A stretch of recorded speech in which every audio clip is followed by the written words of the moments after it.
to Whitworth University's Aquatic Center. My name is Taylor Jones. Congratulations on your position. Let me train you how to be a cashier. Step number 1. When you get to work, you can call campus security to unlock the doors for you.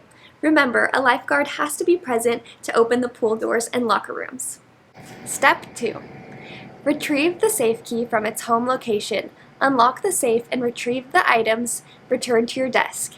In the safe, you will find your card reader, the petty cash, which always has $50 cash in it, and the key to unlock everything important, your daily income, which is always going to be looking like this, a bunch of random pieces of paper, and a clipboard where you will write their first last name, the date they paid, how much they paid, and what they paid for.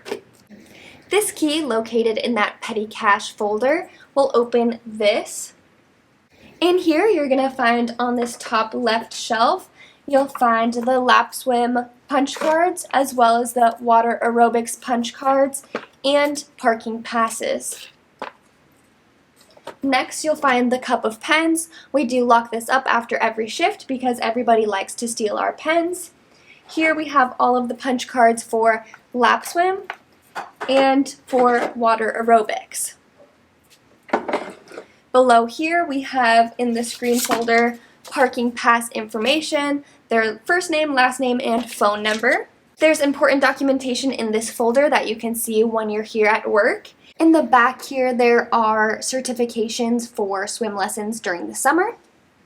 To lock this, there is a lock on this inside, and then you'll lock it with that key here. This piece of paper is all of our prices for open swim, which is lap swim, water aerobics, and any other information you might need while you're working. In this small cubby, we have hand sanitizer, paper towels, some staplers, and tape. And then in the corner, we have this box. We just leave it in here. This is used for the summer swim lessons program. Everything is categorized in folders in this shelf. In this top folder, you'll see sign-in sheets and cashier forms.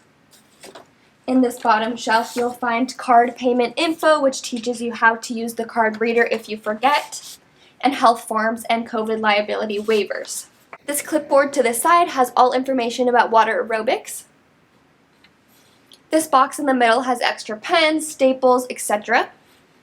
Here on this top shelf, there's the COVID safety plan, which is a little bit out of date, but we just keep it just in case. Here we have our only use for copies folder. This is one copy of every important document to make copies for. Never use this, just use it for copies.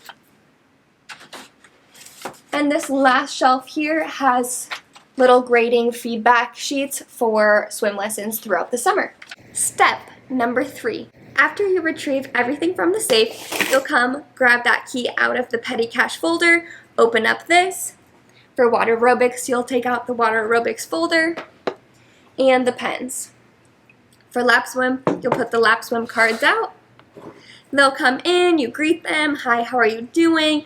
They'll check off their boxes and go right in. For lap swim, you might ask for ID for staff, faculty members, and then let's get into how the card reader works and how we can give them a punch card. Again, all of the information on how much to charge and about the punch cards are here on the door of the cupboard. Here is the card reader. This is the front screen. If it changes to Spanish on accident, it's just this button to put it back to English.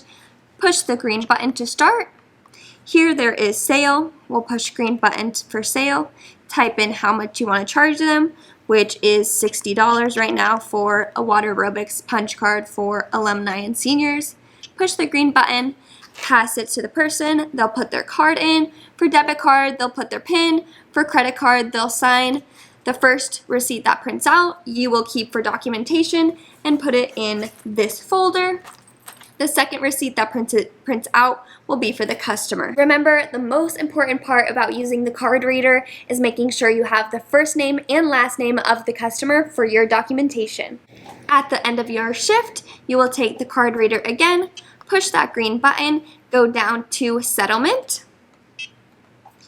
This will say close batch and deposit funds, you'll push the green button for yes, yes again, and it will slowly print out your settlement receipt.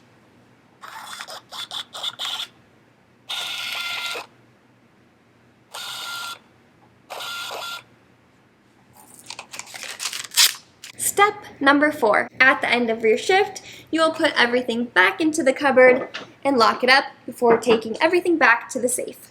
Step number 5.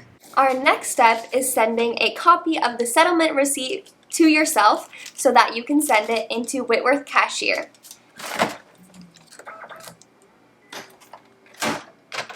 I'm pushing scanner, email to recent, my email, push OK, push start. You'll send it from your manager, push OK, start again, wait for it to scan, and it will send to your computer your school email. When you start working at the Aquatic Center, you will receive this blank documentation. You will type in the date, the first and last name of your customer, how much they paid, the batch number, which is located on the top of the receipt, the GL number, and GL category. Here is the document with all the GL numbers and categories for your reference.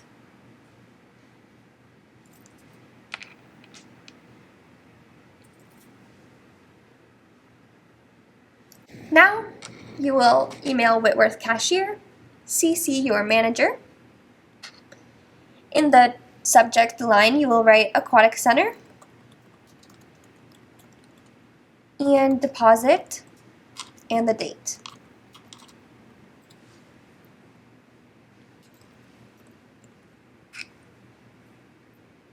I will drag in the picture from the printer and the documentation of who paid and send.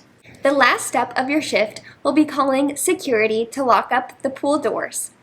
You are unable to leave the building until security has come in and locked the pool doors. Let's go over everything you've learned today. Your first step, call security to open up the doors. Your second step, open up the safe, retrieve everything in there, and come back to your desk. Your next step is setting up your desk.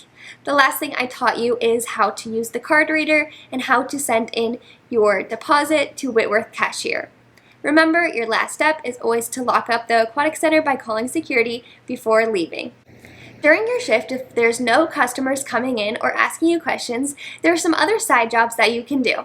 I suggest first asking your supervisor what you could do. See if they need help with anything, if you need to make copies of something. Second thing I suggest is cleaning up your desk. Make sure you have enough copies of everything you need, wipe down the countertop, and also organizing the white benches. These white benches are always in disarray, so you can help out and make everything look more organized by putting them in a straight line.